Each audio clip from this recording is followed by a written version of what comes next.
আসসালামু আলাইকুম everyone, welcome to my channel. আশা করি আপনারা সকলে ভালো আছেন। আজকে আবারও একটি নতুন রেসিপি নিয়ে চলে আসলাম আপনাদের কাছে। আজকে নিয়ে এসেছি মজার একটি আচারের রেসিপি, সেটি হচ্ছে বড়াইয়ের আচার। এই বড়াইয়ের সিজনে বড়াই আচার যদি না খেয়ে থাকি তাহলে মিস হয়ে যাবে। চলুন তাহলে সহজ পদ্ধতিতে বড়াইয়ের আচার রেসিপিটি দেখে নেওয়া যাক। বড়ই আচার তৈরির জন্য এখানে প্রথমে নিয়েছি শুকনো বড়ই।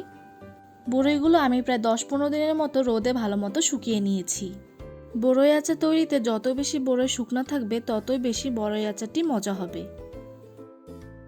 এরপর লাগছে পরিমাণ মতো চিনি, সরিষার তেল, আর লাগছে শুকনো মরিচ, চিলি ফ্লেক্স, আর নিয়েছি 5 ফোড়ন ও হোয়াইট ভিনেগার। চলুন তাহলে নেক্সট পদ্ধতিতে চলে যাই।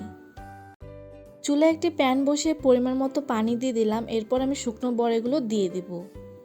নেড়ে ছেড়ে ঢাকনা লাগিয়ে দিয়ে আমি বড়ইগুলো কিছুটা সেদ্ধ করে নিব।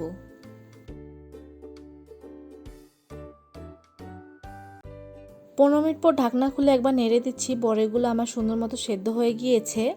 এবারে বড়ইগুলো ছাঁকনির সাহায্যে পানি থেকে উঠিয়ে নিব।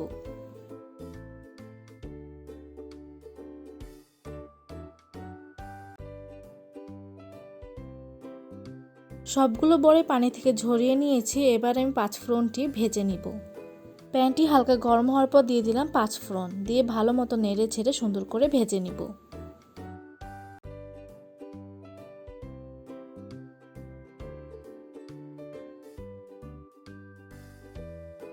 পাঁচফোড়নগুলো ভাজতে ভাজতে যখন সুন্দর একটি কালার চলে আসবে ও ঘ্রাণ চলে আসবে, সে পর্যায়ে চুলার আঁচটি বন্ধ করে দিব। এরপর হালকা ঠান্ডা হয়ে গেলে আমি ব্লাইন্ডারে গুঁড়ো করে নিব। এরপর চুলায় প্যান বসিয়ে দিয়ে দিলাম 1/2 কাপ সরিষার তেল। আচার তৈরির ক্ষেত্রে অবশ্যই সরিষার তেলই ব্যবহার করবেন। তেলটি হালকা গরম হয়ে আসলে দিয়ে দেবো 1 চা চামচ গোটা 5 ফোড়ন, আর দিয়ে দেবো 4টি গোটা শুকনো মরিচ। শুকনো মরিচগুলো আমি 2 ফাল্টা করে দিয়ে দিচ্ছি। নেড়ে চেড়ে কিছুক্ষণ ভেজে নিব। ভেজে নেওয়া হয়ে গেলে দিয়ে দিব সেদ্ধ করে রাখা বড়াইগুলো। এবারে বড়াইগুলো কিছুক্ষণ তেলের সাথে ভালো মতো মিশিয়ে নিচ্ছি।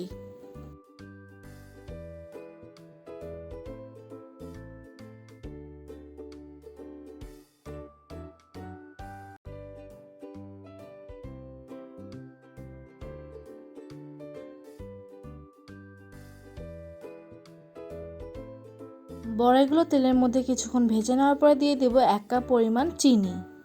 এবারে বড়াইয়ের সাথে চিনিগুলো ভালো মতো মিশিয়ে নিব। এ পর্যায়ে চুলার আঁচটি একদম লোতে রেখে দিতে হবে।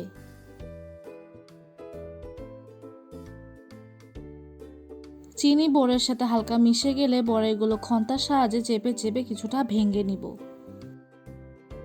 বড়াইগুলো আধা ভাঙা করে নিলে চিনিটি ভিতরে ভালো মতো ঢুকে যায়।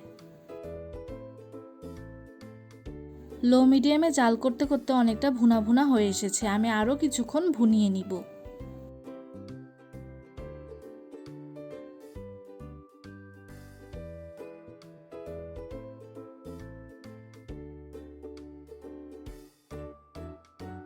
এবারে দিয়ে দেব 1 চা চামচ গুঁড়ো করে রাখা 5 ফোড়ন, আর দিয়ে দেব 1 চা চামচ চিলি ফ্লেক্স। ভালো মতো নেড়ে চেড়ে বড়াই আচারের সাথে মিশিয়ে নিচ্ছি।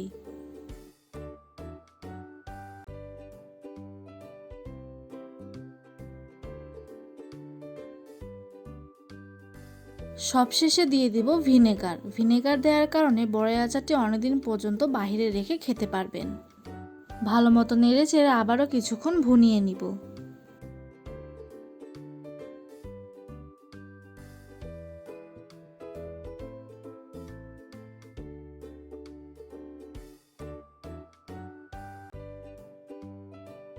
অবশেষে তৈরি হয়ে গেল আমার টক ঝাল মিষ্টি বড়ইয়ের আচার। এবার একটি সার্ভিং বলে সার্ভ করে নিচ্ছি। দেখতেই পাচ্ছেন কত সুন্দর মতো আমার বড়ইয়ের আচারটি তৈরি হয়ে গেল। আশা করছি আজকের আমার এই রেসিপিটি আপনাদের ভালো লেগেছে। যদি ভালো লেগে থাকে অবশ্যই বাসায় ট্রাই করবেন আর আমার কমেন্ট সেকশনে এসে আমাকে জানাবেন।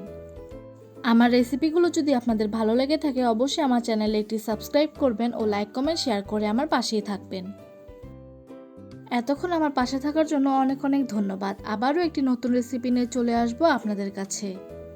আজকের জন্য এখানে বিদায়। আল্লাহ হাফেজ।